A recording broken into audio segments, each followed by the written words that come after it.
est-ce qu'on a fait le tour par rapport aux attaques de nuit, aux rêves et tout ça? Hier. Apparemment, on avait fini, vu qu'on avait commencé des nouvelles questions qu'on disait commencer aujourd'hui, non? Oui, il y avait les liens d'âme. On avait fini sur les liens d'âme? Non, pas vraiment, non. Et puis, l'instinct spirituel. Je t'avais demandé d'expliquer l'instinct. Il y a les témoins de Jéhovah aussi. Oui, les témoins de Jéhovah qu'il faut parler. Il y a, je crois que c'est toi qui as dit, comment tu expliques que les esprits mettent si longtemps à partir malgré l'autorité? Ouais. Bon, alors, vous voudriez commencer par quoi? Parce que là, c'est des thèmes... pardon? Argumenter sur l'esprit. L'esprit de Dieu ou l'esprit de l'homme? L'esprit de l'homme. Ok. Avec l'instinct. Bon, alors, je vais pas étaler longtemps, vu que j'en ai parlé quand même dans 2 séminaires différents. Mais en gros, donc, l'homme est composé de 3 parties, d'un esprit, d'une âme et d'un corps. Donc pour ceux qui... Enfin non, vous savez. Hein. Donc il y a évidemment le corps, tout le monde sait ce que c'est. L'âme, c'est la psyché en grec. Hein, âme qui est l'intellect, les pensées, les émotions et la volonté. D'accord ? Et l'esprit, c'est donc c'est l'instinct spirituel, on est d'accord? La conscience spirituelle et la communion spirituelle. D'accord? Spirituelle, conscience et communion. Comme je l'ai dit, évidemment, il y a une communion et un contact du corps avec le corps. Pour que je touche ton corps, je te touche ton corps avec mon corps. On est d'accord? Je ne peux pas te toucher avec ma pensée. Bon. Communiquer d'âme en âme, c'est exactement la même chose. On utilise les attributs de l'âme pour communiquer avec l'âme. D'accord? C'est-à-dire, je parle avec ma pensée, vous comprenez avec votre pensée. Non, tout à fait. Bon. Si je parle avec émotion ou je chante avec émotion, vous allez être touché émotionnellement. Émotionnellement. Oui. Bon. Donc, on est d'accord? Donc, concernant l'esprit, le monde spirituel, parce que là, on est dans le monde spirituel et là, on est dans le monde naturel. Bon. Pour communiquer avec des entités spirituelles, on communique avec l'esprit. C'est-à-dire que ça soit avec des démons ou que ça soit avec l'Esprit de Dieu. D'accord? Donc, avant d'être converti, comment on dit, l'esprit est mort. Il faut naître de nouveau, on est d'accord? Vous êtes d'accord ou pas? Ouais. Il faut naître de nouveau, Jésus-Christ a dit dans Jean 3, il faut que vous naissiez de nouveau, sinon vous ne pouvez pas rentrer, d'accord, dans le royaume de Dieu. Vous ne pouvez pas percevoir le royaume de Dieu, le monde spirituel. Quand il est parlé, quand il est dit l'esprit est mort, c'est pas que l'esprit n'existe pas quand on n'est pas chrétien. L'esprit, il est là, mais quand on parle de vie, on parle de vie de l'esprit. C'est-à-dire que dans la Bible, quand on parle de vie de l'esprit, c'est en communion avec l'Esprit de Dieu. Quand je dis par exemple, moi maintenant, j'ai reçu la vie éternelle. Pourquoi? Parce que j'ai cru en Jésus-Christ, j'ai reçu l'Esprit de Dieu. D'accord? Et j'ai la vie éternelle. Et on dit que les non-croyants, ils n'ont pas la vie éternelle. C'est une question de vocabulaire, ça ne veut pas dire qu'ils ne vont pas vivre éternellement. Ils vont vivre éternellement, mais en enfer. Mais le terme vie éternelle veut dire vivre avec Dieu pour toujours, avoir la vie de l'Esprit de Dieu. D'accord? Puisque l'Esprit est une matière indestructible. D'accord? L'Esprit n'est pas fait d'atomes, il est indestructible. On est d'accord? Donc, au niveau spirituel, au niveau de la vie avec l'Esprit de Dieu, avant d'être chrétien, on dit l'Esprit est mort, donc à la vie de Dieu, d'accord? Mais évidemment qu'il fonctionne, puisque un voyant, il va être en relation avec des esprits, avec des démons. Un médium, il va être en relation avec des esprits mauvais. D'accord? Donc c'est avec son esprit qu'il communique.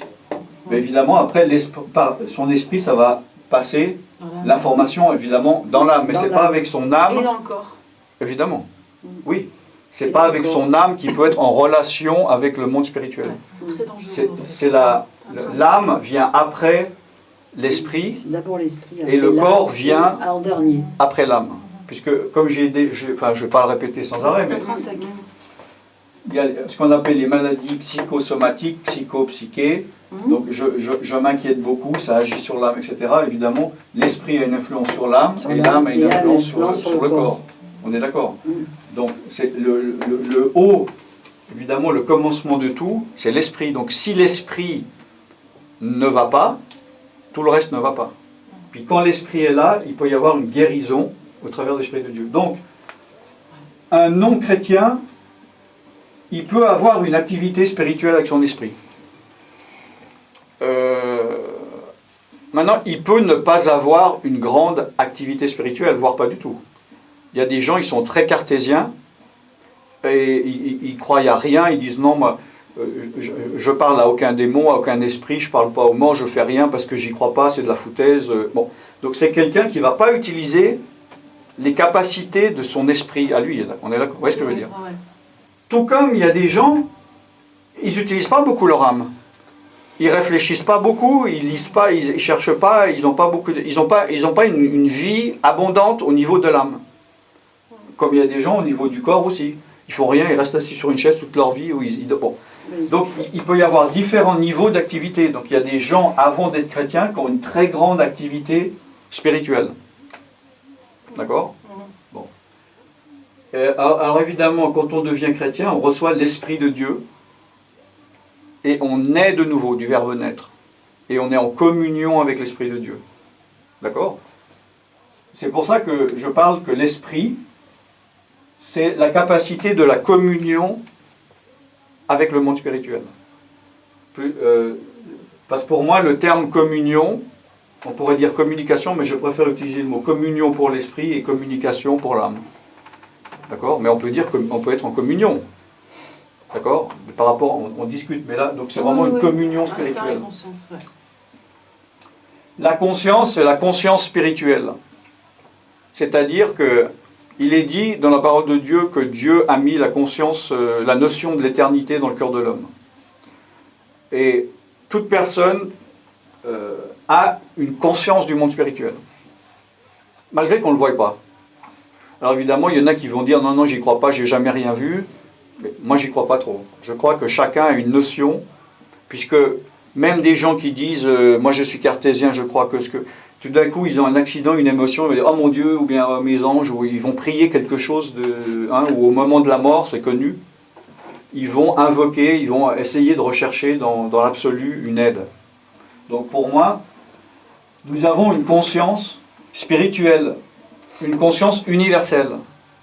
Alors que, comme je l'ai dit, la conscience de l'âme, elle est relative par rapport à l'éducation. Bon, je ne veux pas développer, j'en ai déjà largement parlé dans les deux autres, à ce niveau-là, la différence de la conscience de l'âme et la conscience spirituelle, dans les autres séminaires. Et il y a l'instinct de justement pouvoir percevoir les choses spirituelles. D'accord? Par exemple, est-ce que ça pourrait être comme en musique, du sensoriel? Oui, tout à fait. C'est comme, par exemple, justement, moi, je peux ressentir physiquement avec le toucher ou avec l'odeur. Oui, je peux percevoir, j'ai les yeux fermés, mais je sais que c'est un livre. Bon, voilà, j'ai... D'accord? Comme finalement, instinctivement, donc c'est l'instinct, finalement, plus la conscience qui donne l'acquis, comme en musique, en fait. Donc, comme dans l'apprentissage... Oui, mais c'est complet, il n'y a pas que ça et ça, c'est la totalité, par l'esprit. Parce qu'instinctivement, finalement, on est attiré par Dieu instinctivement, puisqu'il nous a créés, donc on a cet instinct d'attirance vers Dieu, en fait. Bon, c'est plutôt Dieu qui attire les hommes. La parole de Dieu dit que personne ne cherchait Dieu, on marchait tous dans nos propres voies. Et il est dit que personne ne peut venir à Jésus s'il n'est pas attiré par le Père, et personne ne peut connaître le Père s'il n'est pas révélé par le Fils. D'autre part, c'est ce que je parlais, par exemple, par rapport à l'âme, pour faire comprendre quelque chose ou faire prendre une décision, donc au niveau de la volonté, du pouvoir de décision, il va y avoir de l'argumentation. je vais essayer de vous convaincre à prendre une décision. Si je vous vends quelque chose, je vais convaincre, je vais dire oui, vous avez des arguments, je vais avoir des contre-arguments, oui, mais c'est pas cher, oui, mais t'en as besoin. Jusqu'à prendre une décision. Pas cher. Hein? Les commerces arabes, pas cher, pas Voilà, cher. d'accord. Maintenant, au niveau de l'esprit, c'est pareil, tout passe par une conviction. Ce n'est pas, le monde spirituel, ce n'est pas rationnel. Ouais. Et tout passe par une conviction. La parole de Dieu. Donc, les démons agissent par conviction. Il y a beaucoup de personnes qui ont des convictions dans le monde, réincarnation, voyance, machin. Ce n'est pas avec un cheminement intellectuel, c'est une conviction spirituelle qui a été donnée par des démons. D'accord? C'est irrationnel. Pareillement, évidemment, l'Esprit de Dieu, il agit par conviction. Il est dit que c'est l'Esprit de Dieu qui convainc de péché, de justice et de jugement. C'est spirituellement et c'est par conviction que vous avez compris spirituellement qui est Jésus, ce qu'il a fait sur la croix, qui vous a fait prendre une décision. Enfin ici. Mais il y a eu la conviction du Saint-Esprit. Mais vous auriez pu là dire je suis convaincu, je comprends tout de la Bible, mais je ne prends pas la décision. D'accord? Oui. Maintenant, les chrétiens charnels, la chair, c'est pas seulement, je l'ai dit, vous le savez, hein, la viande, c'est l'âme. D'accord? C'est aussi l'âme. Les chrétiens charnels, les chrétiens naturels, le chrétien animal, comme parle Paul, il y a des chrétiens intellectuels. Alors, ils reçoivent une information, ils entendent parler de la Bible, ils entendent parler de Jésus, et ils analysent, ils comprennent, ils réfléchissent, et ils disent, ah c'est bien le christianisme, ah c'est bien, ah oui on aurait une âme, bon Jésus est mort pour nous, j'ai la vie éternelle, j'aime ce concept. Et ils vont se convertir, ils vont prendre la décision, se convertir, ils vont décider de se convertir au christianisme, au concept de la Bible, et ça devient des chrétiens charnels, des chrétiens religieux. Il y en a sur cette terre, ils sont que comme ça. Donc il manque le Saint-Esprit. Il manque déjà le Saint-Esprit et il manque la vie de l'Esprit. La vie de l'Esprit en fait. Il manque l'Esprit de Dieu et il manque la vie de l'Esprit. C'est deux choses différentes parce qu'on peut avoir l'Esprit de Dieu et ne pas avoir d'activité spirituelle. Je peux avoir reçu l'Esprit de Dieu, être baptisé du Saint-Esprit le 1er janvier, et 10 ans après, j'ai jamais prié, j'ai jamais rien fait, aucune activité, j'ai toujours l'Esprit de Dieu, mais il n'a pas grandi, voilà, j'ai une activité spirituelle au point mort. Oui. Vous comprenez ce que je veux dire? Ouais. Tout comme je peux avoir un corps, je m'asseye maintenant, je décide de ne plus bouger, pendant 10 ans, j'ai plus de muscles. Oui. Où je mange plus, voilà, dans un mois je suis mort. Et là aussi, c'est pareil au niveau de ça, c'est un exercice à faire. Maintenant j'ai une certaine volonté, j'ai une certaine capacité intellectuelle. Si maintenant je décide de regarder un point fixe pendant 3 ans, dans 3 ans j'ai plus ces capacités que j'ai maintenant. D'accord? Et spirituellement c'est pareil. C'est pour ça qu'il faut avoir une activité spirituelle régulière. Alors régulière à quel point à votre avis? Journalière. Ouais. C'est journellement que on mange, qu'on dort, d'accord? C'est journellement qu'on utilise, même le jour de congé. Ça c'est quand même des choses très très. Vous n'arrêtez. Et spirituellement, c'est journellement. C'est pas une fois par semaine. C'est pas de temps en temps. Lire la parole de Dieu, prier, être en communion avec Dieu, c'est tous les jours. Sinon, il y a une maladie spirituelle. Oui. Oui, donc c'est vraiment des choses fondamentales à savoir, je trouve, pour la conversion, pour une bonne conversion dans la bonne terre, quoi. Alors, au niveau de la... Quand on évangélise, il faudrait quand même penser à tout ça, quoi. Bon, ici, en 2014, Dieu voulant, je vais faire les séminaires d'évangélisation, si ça vous intéresse.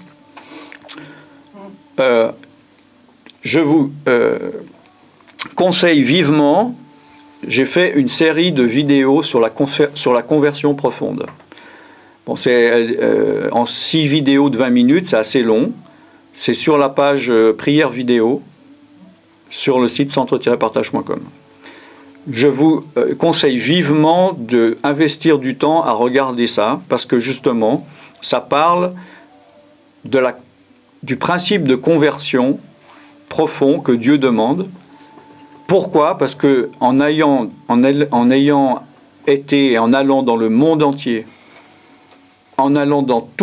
j'ai été dans toutes les églises, les catholiques, les orthodoxes, les baptistes, les plus fermés, jusqu'aux pentecôtistes les plus ouverts. J'ai quand même une certaine rangée. Je vois des choses. Il y a énormément de chrétiens qui ont une vie chrétienne, spirituelle, très superficielle, parce qu'ils ont eu une conversion très superficielle, parce qu'ils ont entendu un message, une bonne nouvelle hyper superficielle. Ouais, tout à fait. Et ils sont convertis, mais soit hyper superficiellement ou très en partie. Et ils n'ont pas eu de conversion profonde, de repentance profonde, de compréhension profonde de ce qui s'est passé sur la croix, ou de qui est Jésus-Christ, ou de ce qu'ils doivent être, de ce qu'ils doivent faire. Et ça, c'est un immense problème pour moi chez les chrétiens du monde entier. C'est comme ça qu'il y a la consécration après. Il ne peut pas y avoir après de consécration à partir du moment où on a commencé la conversion superficiellement. En effet. C'est pour ça que je dis dans ces messages qu'il faut revenir en arrière pour approfondir sa conversion. Je ne veux pas dire se reconvertir, mais approfondir cette reconversion pour ensuite reprendre le cheminement avec, en effet, consécration. Je ne sais pas si vous êtes d'accord, mais le chemin de conversion, il dure toute la vie. Même Oui. si on est vraiment converti au départ, Oui. il y a un retour vers Dieu qui se fait tout au long de notre vie. Oui. C'est un retour vers Dieu si on s'éloigne, mais c'est plutôt un approchement de Dieu. On s'approche non-stop, où on approfondit sa consécration à Dieu, en effet. Tout à fait. Mais lire la Bible un quart d'heure tous les jours, par exemple. C'est mieux que pas de la lire. Mais c'est moins bien que de la lire une demi-heure. Oui, mais enfin, je veux dire, si on lit ça un quart d'heure, une demi-heure par jour, c'est quand même... c'est bien quand même. C'est mieux que ne pas la lire. Maintenant, ça dépend aussi la manière dont tu la lis. Bon, ce qu'il y a... La Bible, on peut la lire à multiples niveaux. C'est ça qui est intéressant avec la parole de Dieu. On peut la lire en demandant à l'Esprit de Dieu de nous parler, d'être attentif à l'Esprit de Dieu, et Dieu va nous révéler des choses par son Esprit qui sont entre guillemets entre les lignes. Mais tu peux aussi la lire comme un roman, tu lis, puis tu ne comprends pas ou tu n'es pas bien concentré, mais au moins ça va rentrer en toi. Et une fois que c'est en toi, comme il est dit que la parole de Dieu c'est une graine, ça peut germer, ça peut revenir au bon moment. Donc, c'est sûr que c'est toujours bien de lire. Et si tu dis lire un quart d'heure la Bible, est-ce que c'est bien ? Je te redis, oui, c'est bien, c'est mieux que pas la lire. Et c'est encore mieux une demi-heure, encore mieux 45 minutes, etc. Les 4 versets, les méditer, c'est-à-dire les lire vraiment, plutôt que de lire un chapitre qu'on survole tout à fait. Alors, comme je viens de l'expliquer, ça dépend, pas forcément. Il y a plusieurs manières de lire la Bible. Chacune a une chose différente. Moi, j'ai fait des enseignements là-dessus, où j'explique les différentes manières de lire la Bible. Elles ont chacun quelque chose. Hein? C'est comme je dis, vaut mieux manger équilibré, manger des pâtes avec de la viande, mais on ne va pas manger que de la viande. Donc, que lire la Bible superficiellement, en lisant beaucoup rapidement, c'est pas bien. Maintenant, que prendre un seul verset par jour toute sa vie et le méditer, c'est insuffisant aussi, parce qu'on va faire 15 ans pour lire la Bible. Donc pour moi, c'est un mélange de toutes les différentes manières de lire la parole de Dieu. Parce qu'il faut aussi la lire absolument par thème. Et ça, si on médite un verset par jour, on ne va jamais voir le thème. Donc, pour moi, c'est un tout. Il faut lire de toutes les manières possibles. Dieu peut parler par son esprit, parce que on peut très bien méditer un verset et qu'on n'est pas enrichi. Tout d'un coup, on peut très bien lire vite, puis tout d'un coup, l'Esprit de Dieu, clac, il nous frappe sur un verset, et c'est une immense révélation. Donc, il faut se laisser guider par l'Esprit de Dieu. Et pour moi, personnellement, il ne faut pas s'arrêter à une seule méthodologie, à une seule manière de dire la parole de Dieu. Mais il faut, c'est comme manger. Manger des pâtes, c'est bien. Manger que des pâtes, c'est pas bien. Manger des pâtes tous les jours, c'est pas bien. Voilà. 4 fruits et légumes spirituels de la parole de Dieu. Voilà. Le fruit de l'esprit, il n'y en a qu'un. Est-ce que je peux revenir sur l'instinct spirituel? Alors, oui. Si j'ai bien compris, tu as dit l'instinct spirituel pour pouvoir percevoir les choses spirituelles, et tu parles de conviction. Il y a du discernement là-dedans? Non. C'est le discernement? Bon, la conviction n'était pas forcément reliée à l'instinct. Je parlais au niveau de la manière dont l'Esprit de Dieu nous parle.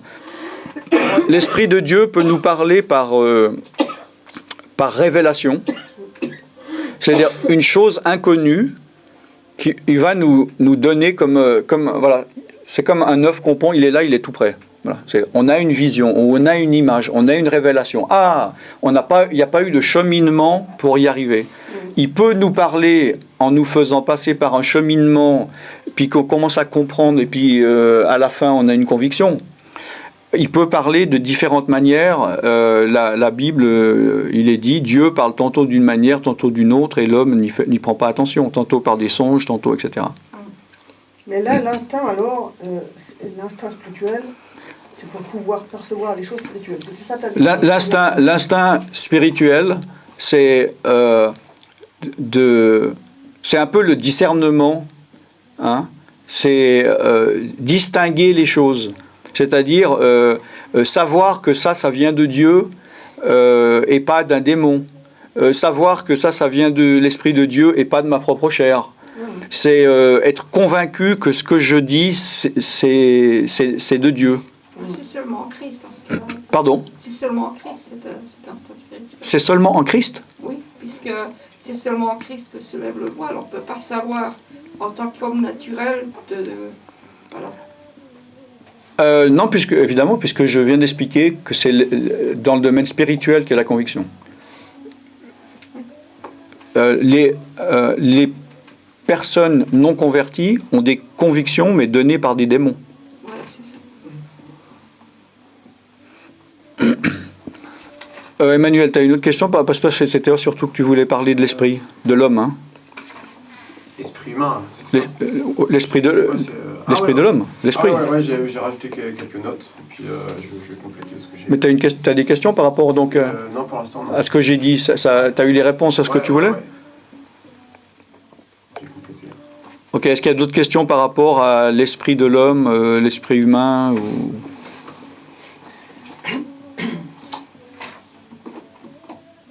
Après, on va changer de thème, donc...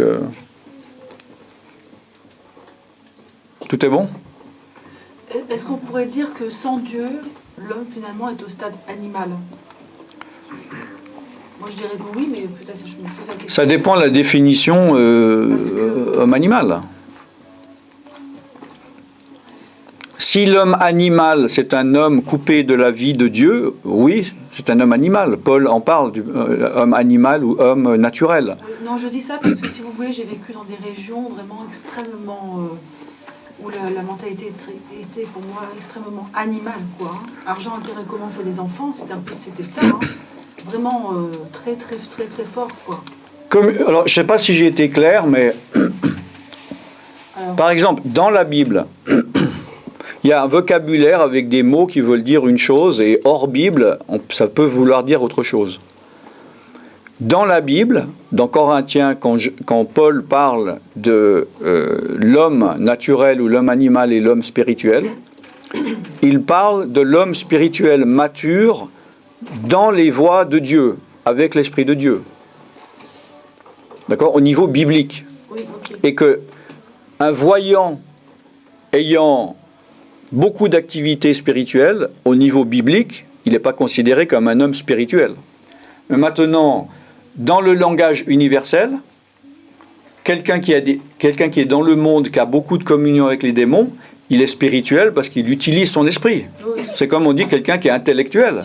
Je peux être non chrétien et intellectuel. D'accord ? Voilà. Et donc, voilà. Vous comprenez ce que je veux dire ? Ouais, ouais. Si vous avez des questions, n'hésitez pas. Comme je le dis, des fois, je peux mal m'exprimer. Ou pas. Il y a des choses. Le problème, c'est que comme j'enseigne beaucoup et que je répète souvent les mêmes choses, il y a des choses de base qui sont évidentes pour moi que je dis plus. Et peut-être que faut pas hésiter à poser des questions parce que je veux pas que vous compreniez, que vous imaginiez que voilà. Moi, j'ai une dernière chose. Ouais. Si on peut, excusez-moi, si on peut. Pardonnez. Non, oui. Oui, c'est bon. En essayant de transmettre la foi à une personne, est-ce qu'on pourrait utiliser, parce que c'est très important, hein, l'esprit coréen, hein, Oui. qu'on n'en parle vraiment pas dans les églises, et c'est la base. C'est pour ça que j'en parle ici. Ouais. Donc, est-ce qu'on pourrait pédagogiquement accentuer sur justement cet instinct? Au départ, c'est un instinct, et ensuite on prend conscience par le Saint-Esprit. Est-ce que c'est juste ou pas comme démarche pédagogique? Alors, pour moi, la manière, bon, c'est pas un séminaire d'évangélisation, mais bon, j'en ai fait beaucoup, et de l'évangélisation de rue, et des grands rassemblements, bon. Il faut savoir, il y a deux manières. Il y a s'adresser à l'intellect, à la compréhension de la personne, donc à son âme. Il a besoin d'informations. S'il n'y a pas d'informations, comment peut-on croire en Jésus si on n'a pas entendu parler de Jésus? Bon. Donc il y a des informations qu'il a à recevoir. Mais il ne faut pas justement faire de la vente, vendre le produit Jésus ou vendre le produit christianisme, vendre le produit le salut. C'est-à-dire le faire convaincre, dire ouais mais bon t'as pas de but dans ta vie, tu vois, si tu deviens chrétien, voilà, tu auras plus d'espérance. Bon. Et il ne faut pas arriver à le convaincre intellectuellement, donc au niveau de l'âme. Il y a un moment donné, il ne faut pas étouffer et il faut laisser l'Esprit de Dieu venir qui lui convainc de péché, de justice et de jugement. Donc nous, on doit apporter notre part et laisser l'Esprit de Dieu apporter. Et ça, c'est une bonne évangélisation. La mauvaise évangélisation, c'est étouffer la personne par notre manière de faire et l'Esprit de Dieu ne peut même pas venir. C'est ce qui arrive souvent chez des jeunes tout frais sortant de l'école biblique qui sont feu tout flamme et puis qui veulent mettre le feu partout et ils font plus de mal que de bien parce que ils veulent tout faire par leur propre force, par leur propre chair et ils ne savent pas encore laisser l'Esprit de Dieu agir. Et oui, psychologiquement, ils veulent se convaincre eux-mêmes, se rassurer en fait. Et c'est une évangélisation rassurante, je trouve. Hein. Bah, c'est ce que j'ai fait moi aussi. C'est une chose terrible parce qu'on a peut-être 1000 conversions ou 2000 conversions sur le terrain, mais dans les églises, on ne retrouve personne après coup. Nous, on imagine que ce sont des conversions, mais il n'y a pas de conversion. Moi, j'ai été dans la rue avec une fille qui avait 2 ans de conversion, puis qui se croyait avoir tout compris plus que tout le monde. On allait ensemble, elle avait un petit calepin, puis des fois j'allais là, elle allait là, elle revenait 20 minutes après. Ah, j'ai 15 conversions. Parce qu'elle a forcé les gens à répéter la prière du salut. C'est pas une, mais pour elle, voilà, elle pouvait dire voilà, j'ai 10 000 personnes inscrites. C'est charnel. Bon, voilà. Bon. Il faut laisser l'Esprit de Dieu. Ok. L'Esprit de Dieu ne va pas faire ce qu'on doit faire.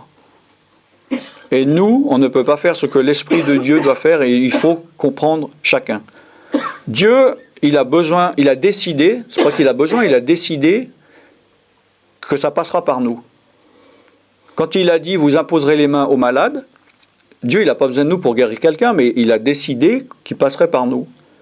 Dieu n'a pas besoin de nous pour convaincre de péché, de justice et de jugement. Dans des endroits où Dieu sait que la personne ne va jamais sortir de son village et qu'il ne va jamais entendre parler de l'Évangile, dans ces pays-là, il y en a beaucoup qui se convertissent par vision et par songe. Jésus-Christ se révèle, il parle, il prêche l'Évangile et ils viennent à Jésus parce qu'il n'y a personne. Mais si le voisin est chrétien, l'Esprit de Dieu ne va pas le faire. Il va pousser le chrétien à aller lui parler de Jésus. Chasser les démons, c'est pareil. Donc, il faut percevoir et comprendre quelle est la part du Saint-Esprit et quelle est notre part. Et l'erreur qu'on peut faire, c'est de se dire, comme dans la plupart des églises évangéliques, c'est Dieu qui fait tout, nous on fait rien. D'accord ? Puis dans l'autre extrême, je fais tout, Dieu fait rien. Et il faut trouver le juste équilibre pour faire ce que Dieu nous demande et laisser faire ce que Dieu a à faire. Et c'est là où il y aura les fruits, et c'est là où il y a les guérisons, c'est là où il y a les conversions, c'est là où il y a les délivrances. On reconnaît un arbre à son fruit. Parce que l'Église, qu'elle soit évangélique ou je ne sais quoi, où le responsable, entre guillemets, spirituel, dit « je fais rien parce que Dieu fait tout », il suffit de regarder l'état spirituel de son Église, s'il a raison ou pas. Parce que si c'est une Église qui est remplie de gens malades, de gens dépressifs, de gens qui ne connaissent rien, dans l'ignorance totale, c'est pas la volonté de Dieu. Dieu nous a établis comme témoins de toute manière. Oui. Nous avons le devoir d'être des témoins bénis. Oui.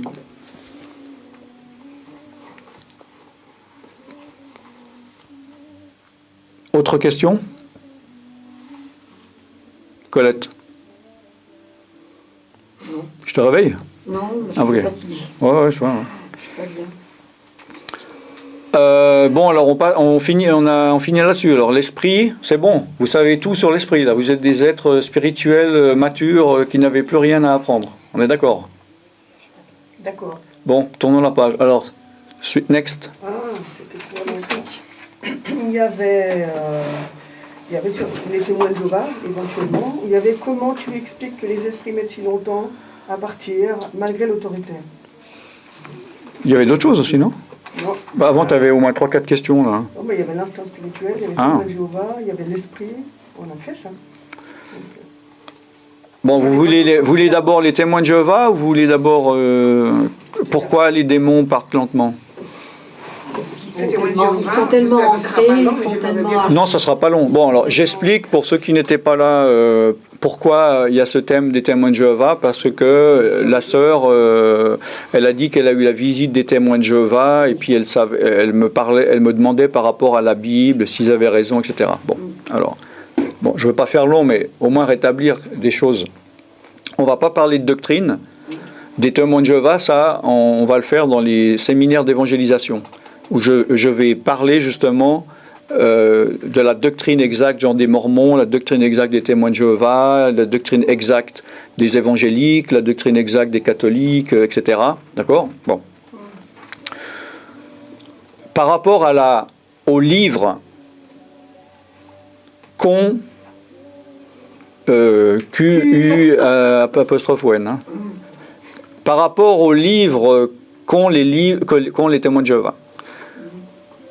Enlevez quelque chose de votre tête et de votre bouche, ne dites plus jamais la Bible. Ne dites plus jamais la Bible des témoins de Jéhovah, vous servez les témoins de Jéhovah, vous servez les démons des témoins de Jéhovah. C'est pas une Bible.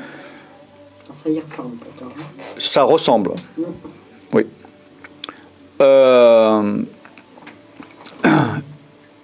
Mais le diable peut ressembler à un ange de lumière. Ouais. Bon.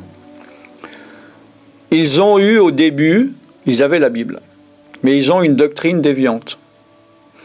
Et des versets de la Bible contredisaient, n'allaient pas par rapport à la doctrine. C'est un peu ce qu'ont fait les catholiques par rapport aux livres apocryphes. Ils ont dû les intégrer pour faire avaler une doctrine. Et au début, ils appelaient ça, c'était toujours écrit la Bible, et ils avaient leur propre traducteur, leur propre version.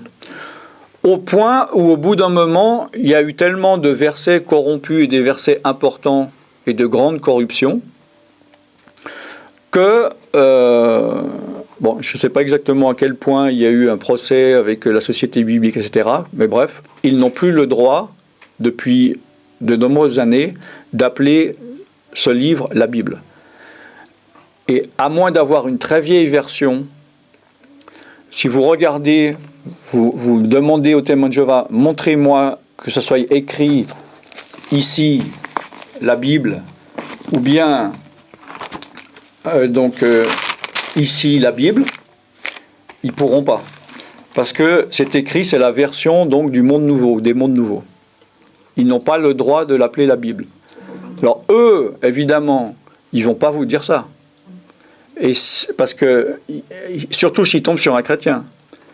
Donc si toi, ils viennent chez toi, puis tu dis, montrez-moi votre Bible, je vais vous montrer un truc, il va dire, oui, bien sûr, voici la Bible.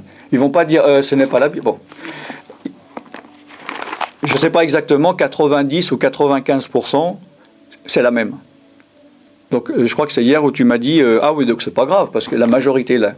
Mais bon, une goutte de poison dans 1000 litres d'eau, ça fait mourir toutes les personnes qui vont boire la citerne. Surtout que ce sont des versets fondamentaux. Alors, je donne un exemple, puisque je dis je ne veux pas m'étendre, et puis je n'ai pas en tête tout, parce que, bon, je ne peux pas tout retenir. Mais très connu. Dans l'évangile de Jean, au chapitre 1, au verset 1, la parole était Dieu, la parole était avec Dieu, etc. Bon, on va regarder. Je vais vous montrer. Si vous ouvrez la Bible, donc dans votre... on va mettre en français. Donc c'est l'évangile de Jean, chapitre 1, verset 1. Donc au commencement était la parole. Le logos, donc. Et la parole était avec Dieu, et la parole était Dieu. D'accord ? Donc ceux qui ont vers, vous me dites quand vous y êtes, c'est vers la fin, Colette. C'est dans le Nouveau Testament, c'est dans la deuxième moitié de la Bible. Voilà. Alors parce que ceux qui ont leur Bible, d'ailleurs tous ceux qui viennent au séminaire, à mes séminaires, j'aimerais bien que vous veniez avec votre Bible plus un cahier de notes et un stylo. Alors, est-ce que vous lisez... Bon, Ginette, lisez, chapitre 1. Au commencement était la parole, et la parole était avec Dieu, et la parole était Dieu. Voilà.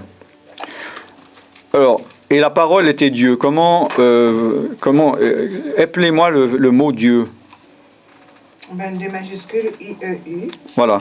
Alors, qu'est-ce qu'on fait, les témoins de Jéhovah? Donc, si vous lisez, au lieu de mettre ça, ils ont mis, au lieu de mettre était Dieu, ils ont mis un, UN, Dieu avec un D minuscule. Un Dieu. Voilà. Les polythéistes. Ah, bon. Donc, vous voyez, c'est ce genre de choses. Moi, j'ai témoin de Jéhovah chez moi, je sais bien. Voilà, alors, aussi le problème, ils ont beaucoup d'argent, ils donnent des choses dans la rue, dans les boîtes aux lettres, enfin maintenant de moins en moins depuis qu'il y a les digicodes dans les villes, c'est pour ça qu'ils recommencent à aller dans les rues. Et sur Internet, ils travaillent beaucoup sur Internet, ils vont dans les forums, ils ne disent pas qu'ils sont témoins de Jéhovah, ils envoient des très très bonnes études bibliques qui parlent de la Bible, de Dieu, de tout ça. C'est très très bien fait, c'est mieux fait que beaucoup d'autres chrétiens. Et il y a des gens qui s'abonnent, et petit à petit, pernicieusement, comme le diable fait, ils vont commencer à distiller, à amoindrir Jésus-Christ, etc.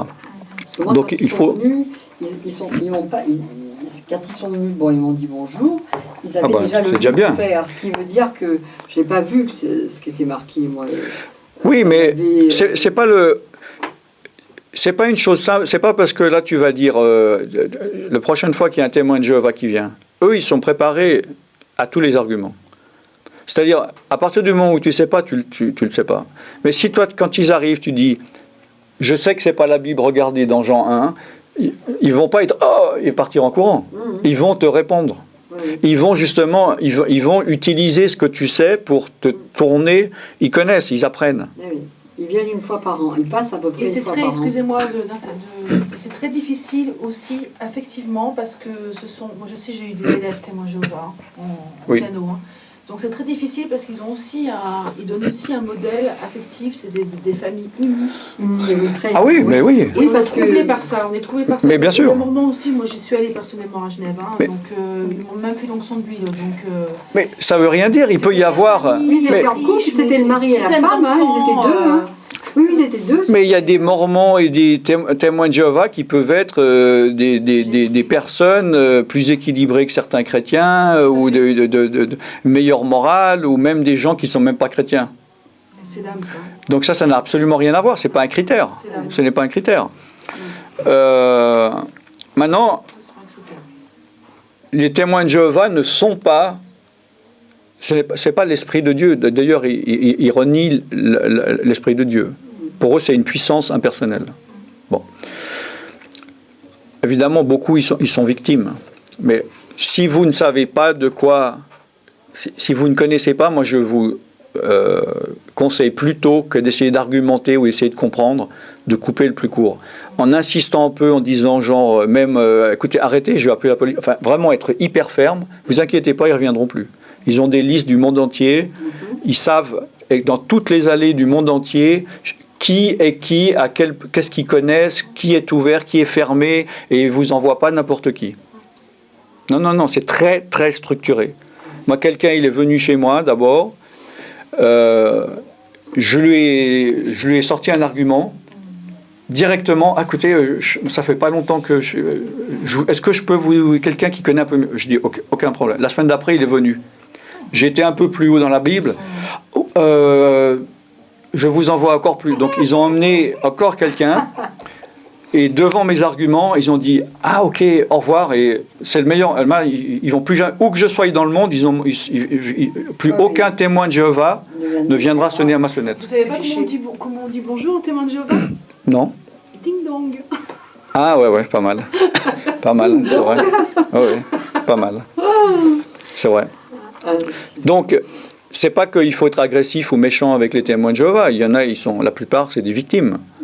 Mais la doctrine est pernicieuse, parce que ceux qui disent oui, mais ce sont quand même, c'est des chrétiens, c'est un peu nos cousins, c'est diabolique.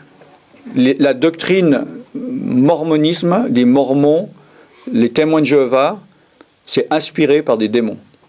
Parce qu'ils ne reconnaissent pas la divinité de Jésus-Christ, ils ne reconnaissent pas la mort de Jésus-Christ, la seule foi et le seul salut par Jésus-Christ, et de Jésus en tant qu'entité de Dieu dans la Trinité. Je suis très travaillée par rapport à l'œcuménisme actuellement. Ouais. J'ai l'impression que le Saint-Esprit me travaille beaucoup. Moi, j'ai l'impression que c'est la seule possibilité, parce qu'avec toutes ces dénominations, divisions que le diable, bien sûr, crée, tout ça, je crois que l'œcuménisme, ou vraiment par le Saint-Esprit, réunissant tout le monde, je crois que c'est la seule possibilité d'avoir des lieux de culte saints, quoi. Bon, là, on s'écarte du sujet de la délivrance. Hein. D'autre part, je ne sais pas de quel écuménisme vous parlez. Si vous parlez de l'écuménisme catholique, orthodoxe, protestant, ou l'écuménisme protestant, évangélique. Non, mais je me suis donné, excusez-moi. Parce que bon, ça ne devrait pas être ce terme, mais on utilise maintenant ce terme écuménisme au niveau des différentes dénominations chrétiennes. Mais on pourra en parler, mais comme là déjà, je dirais, vu qu'on vient de parler des témoins de Jéhovah qui n'ont rien à voir avec la délivrance, on va essayer de revenir un peu dans le thème, d'accord ? Mais on pourrait en reparler une autre fois, lors d'une étude sur le sujet. Pour finir, alors par rapport aux témoins de Jéhovah, le problème c'est que ils ont beaucoup d'argent. Et il y a certains pays, comme j'étais l'année passée, donc chez les Haïtiens en République dominicaine, les chrétiens et la société biblique n'a pas d'argent pour vendre des Bibles très bon marché ou d'en donner. Alors eux, ils vont dans les rues et ils donnent des Bibles, enfin des Bibles, leurs livres, et les églises sont remplies de chrétiens qui utilisent le livre des témoins de Jéhovah et ils ne savent pas que c'est des témoins de Jéhovah. Et les pasteurs, il y en a, ils ne savent pas, il y en a ceux qui savent, ils préfèrent laisser faire, parce que s'il dit détruis ta Bible, après il dit je ne vais pas t'en offrir une. Donc voilà. Bah oui. Et donc c'est un poison qui se met, surtout dans les pays pauvres, où il y a de la demande. C'est une manière de faire. C'est pour ça que dans l'église, j'ai demandé l'autorisation du pasteur qui m'avait invité. Et à la dernière réunion, on a filtré, on a regardé la Bible, on a détruit toutes les Bibles des témoins de Jéhovah. Et il y a des gens qui avaient, depuis des années, c'était annoté, c'était un vieux livre, et ils n'avaient aucune idée qu'il ne s'agissait pas de la Bible. Bien, next. Alors, c'est une question qui a été posée. Par. Comment tu Non, on veut connaître le coupable. On veut connaître le coupable. Ouais, c'est moi, ouais. C'est toi? Emmanuel, Ah, je suis gourmand. Alors, comment tu expliques que les esprits mettent si longtemps à partir malgré qu'on prend autorité sur eux, Dans l'autorité qu'on a. Bon, qu'on a l'autorité? pour ceux qui sont venus à plusieurs séminaires déjà, comme Colette et comme Rosie, Josie, pardon. T'aimes pas Rosie? Oui, si, Pourquoi si. pas? Josie. Qu'est-ce que j'ai pu dire là-dessus? Que en fait, l'esprit, les démons sont très liés aux problèmes psychiques quand même, et que faut que la personne quand même, et comme tu disais, qu'il y ait des cures d'âme ou des relations d'aide pour aider la personne à aller mieux au niveau psychique, ce qui permettrait aussi également au démon de se décoller, parce que parfois il reste collé, quoi. Mhm. Tout ça. Ouais. Colette, oui. ben, Ouais, alors, puis après la question. je pense que enfin, ils ont du mal à... Enfin, ils s'acharnent, quoi. Enfin, je veux dire... Qu'est pas ça? Bon, non, je te laisse suivre. Rendors-toi, Suzanne. Ah ouais, non, t'es confuse. Ok. Ah, il est- Ok. Ouais. Si, t'as dit aussi, il n'est pas dit dans la Bible qu'en fait, c'est marqué nulle part que Jésus c'était instantané. Voilà, tout comme c'est écrit nulle part que c'était pas instantané. C'est chaque fois Voilà. qu'il faut ça. Et puis que les démons, ils ne vont dans les corps que si autorisation quand même de Dieu. Mhm. Donc que s'ils quittent un habitat, Mhm. ils ont des difficultés quand même à en retrouver un autre, donc Mhm. ils font de la résistance. Mhm. Pas la résistance, oui, voilà, ils s'acharnent, quoi. Ouais, d'accord, ouais, c'est... D'accord. Oui, question alors, par rapport à ça? La question c'était, est-ce que vous ne pensez pas que les maladies psychiatriques entre parenthèses, viennent des démons, quoi. C'est en fait un démon qui est dans le corps. Bon alors, je vais de nouveau simplifier parce que j'en ai parlé maintes fois. Psychiatrique. Donc, pour moi, je différencie les maladies psychologiques avec les maladies psychiatriques déjà. Les maladies psychiques, comme par exemple des troubles de la personnalité qui sont dus à un mauvais fonctionnement de l'âme. Bon. Puis maintenant, pour moi, dans les troubles psychiatriques, il y a des troubles organiques, c'est-à-dire c'est un déséquilibre chimique dans le cerveau. D'accord, qui fait que il y a un déséquilibre et que voilà. Bon. Comme pour moi, donc à ce moment-là, un problème psychiatrique qui serait d'origine organique, c'est-à-dire un problème d'équilibre. C'est pas un problème psychiatrique, ça, c'est un problème métabolique. Ok, alors vous parlez. Alors quelle est votre définition du problème psychiatrique alors? Par exemple, on a parlé des troubles de la personnalité, Mhm. parlons de la schizophrénie, c'est Mhm. clairement un démon. Vous me posez la question. À la fois oui, et à la fois, c'est quand même une question. Alors,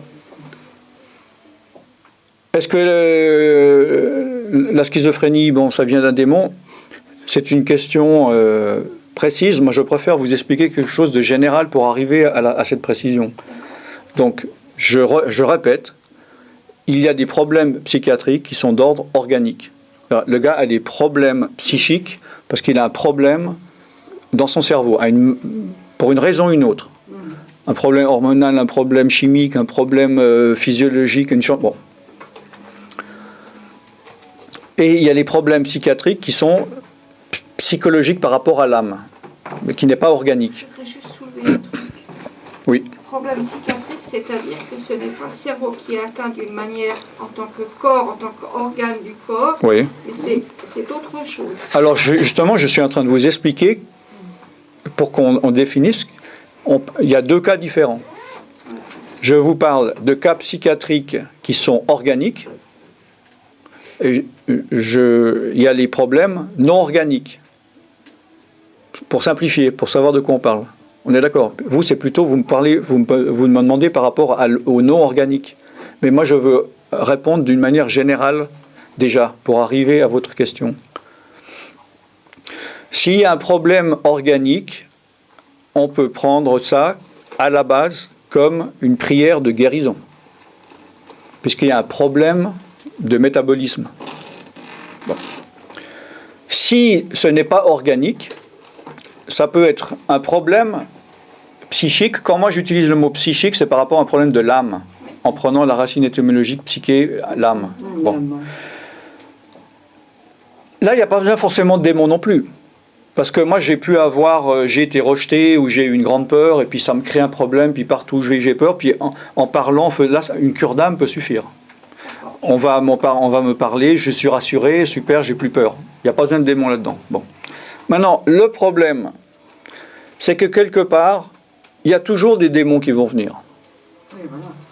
Parce que dès qu'il y a un problème, dès qu'il y a une faiblesse, les démons, ils sont là pour l'entretenir ou pour l'amplifier.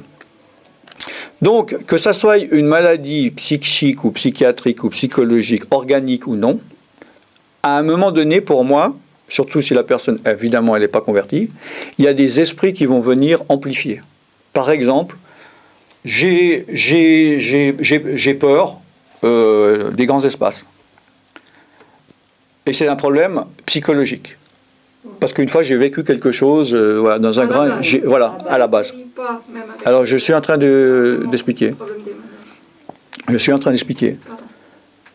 Parce qu'un jour, j'ai été voilà, dans un grand champ, puis j'ai plus vu mes parents, j'ai cru qu'ils m'avaient abandonné. Bon, bref, c'est psychologique.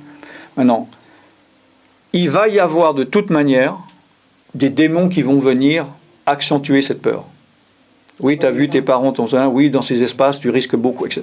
Donc, il va y avoir à un moment donné à un autre des démons. Comme une plaie au début, voilà, il y a ça, mais il y a une mouche qui va venir, il y a des bactéries qui vont venir, qui vont être attirées, et ça peut amplifier si on Voilà. Donc, peu importe le problème psychiatrique ou psychologique, il va forcément pratiquement avoir, à moins peut-être exception, une histoire avec des démons. Et il va falloir couper. Maintenant, ce problème psychologique avec un démon, donc, il y a deux possibilités. Soit la source est physiologique, organique, ou psychique, puis des démons viennent. Ou bien il peut aussi y avoir, l'origine peut être un démon qui va créer des problèmes d'âme. Donc, d'accord, la racine. Bon. Donc, selon le problème, il faut gérer le problème d'une manière différente. Alors maintenant, j'ai une question. Vous le discernez comment, ce problème, au départ? Car symptomatiquement, c'est la même chose. Oui.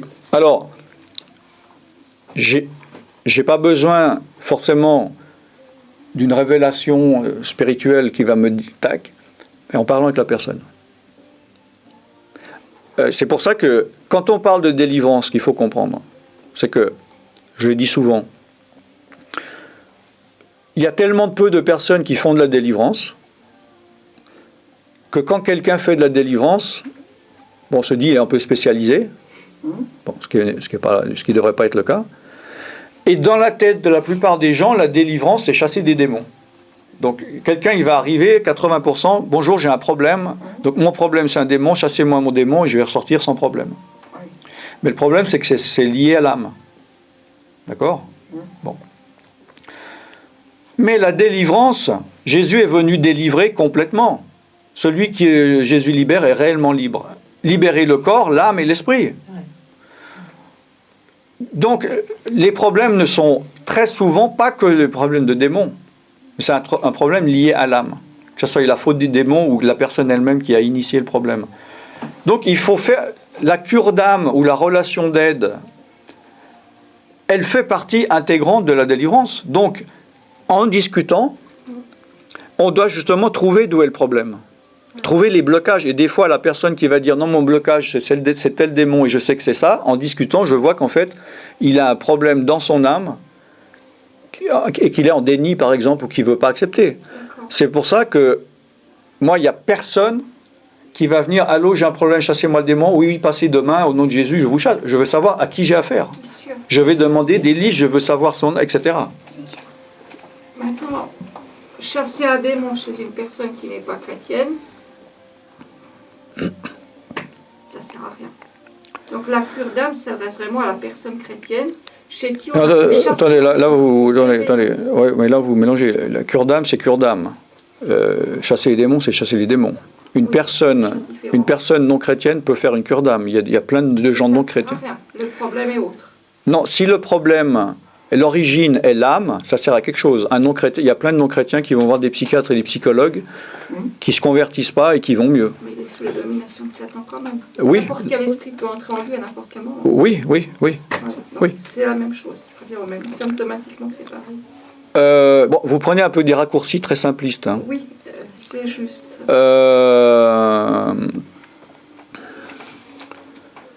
Déjà, quand vous dites non chrétien, ça dépend ce qu'on entend chrétien. Ah, en Christ ou pas en Christ. Ça veut dire quoi en Christ et pas en Christ? Quelle est la différence ça entre veut quelqu'un dire en que- Christ et quelqu'un qui n'est pas en Christ? Ah, c'est tout à fait clair. Alors dites-moi. Alors. Il a eu une conviction vraie qui Mhm. est due à la foi. Dieu l'a attiré, il a entendu la parole de Dieu. Mhm. Il a cru en Christ, il s'est confié en lui. Mhm. Ça, c'est quelqu'un qui est en Christ. Ça, c'est quelqu'un qui est en D'accord, ok. Comme ça, je connais votre définition. Alors. D'accord. Donc, il peut être catholique. L'autre, il peut avoir une conviction, mais ça peut être une D'accord. conviction D'accord. intellectuelle. Donc, il peut être catholique ou orthodoxe. Catholique, Ou... orthodoxe, n'importe. D'accord, Oui. ok. Selon votre... Ok, alors parlons sur ce vocabulaire. Alors, en effet, pour moi, quelqu'un qui est en cheminement, c'est à moi à discerner si ce processus qu'on est en train de commencer de cure d'âme ou de délivrer ou de chasser les démons est dans le cheminement de la conversion. Et dans ce cas-là, je vais accepter. Et si, par contre, je vois quelqu'un qui n'est là que pour utiliser ce que je fais comme un seul moyen, mais qui n'a aucune, en effet, envie, ce n'est pas son moment de se convertir, je refuse de prier. C'est à moi à prendre la responsabilité, parce que je peux chasser les démons d'un non-converti. Et les démons vont partir, mais ils vont revenir. Donc, j'ai la responsabilité, c'est comme un médecin, il peut opérer qui il veut. Il peut ouvrir le ventre à qui il veut, mais il a une responsabilité de faire le choix d'ouvrir le ventre à qui.